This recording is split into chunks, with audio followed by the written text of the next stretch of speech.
2600 વિદ્યા સહાયકોની એની પણ ભરતી કે જે તે વખતે 2430 એમની પણ ભરતી થઈ ગઈ હતી, એમને પણ યોગ્ય જગ્યાએ મૂકવામાં આવ્યા છે. ટેટ 1 ટેટ 2 ની એક્ઝામ પણ ઘણા સમય પછી માનનીય મુખ્યમંત્રીશ્રીના ભૂપેન્દ્રભાઈના આદેશ પછી એ શિક્ષણ વિભાગે મારા વખતે જે તે વખતે લીધેલો. ત્યારે બધી જ ભરતી પ્રક્રિયાઓ શિક્ષણ વિભાગમાં પણ થશે અને બધે પણ થશે.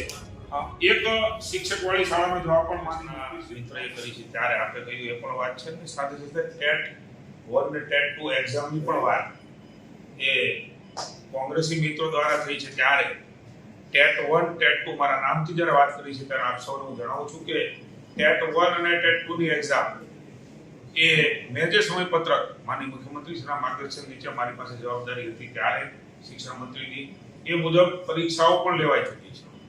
એ વખતે જાહેરાત કરી હતી લગભગ 2600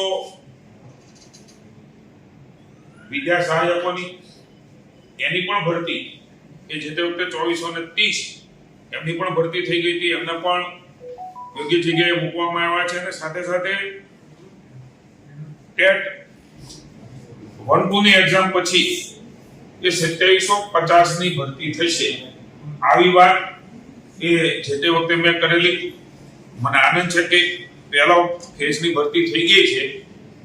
બીજા ફેઝની પ્રક્રિયા ટેટ 1 ટેટ 2 ની એક્ઝામ પણ ઘણા સમય પછી માનનીય મુખ્યમંત્રીશ્રીના ભૂપેન્દ્રભાઈના આદેશ પછી એ શિક્ષણ વિભાગે મારા વખતે જે તે વખતે લીધેલો. આ ભરતી પણ થવાની છે. સાથે સાથે વધારાની ભરતી પણ થઈ છે.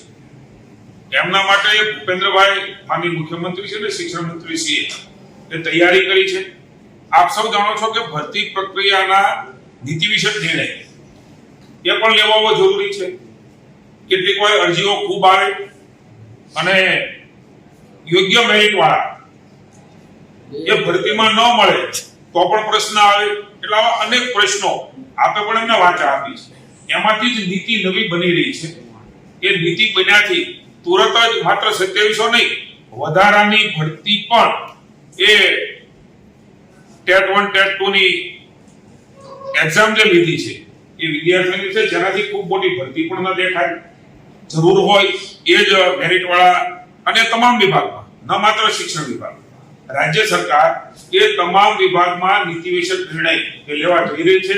અનેક રાજ્યોમાં લેવાનો છે ને જેના કારણે એક મેરિટ વાળા કર્મચારી અલગ વિભાગના ડિપાર્ટમેન્ટના મળી રહે એનો નિર્ણય પણ માનનીય મુખ્યમંત્રી ભૂપેન્દ્રભાઈ ના નેતૃત્વમાં એ નીતિ વિષયક નિર્ણય છે એટલે થવાનો છે. ત્યારે બધી જ ભરતી પ્રક્રિયાઓ શિક્ષણ વિભાગમાં પણ થશે અને બધે પણ થશે.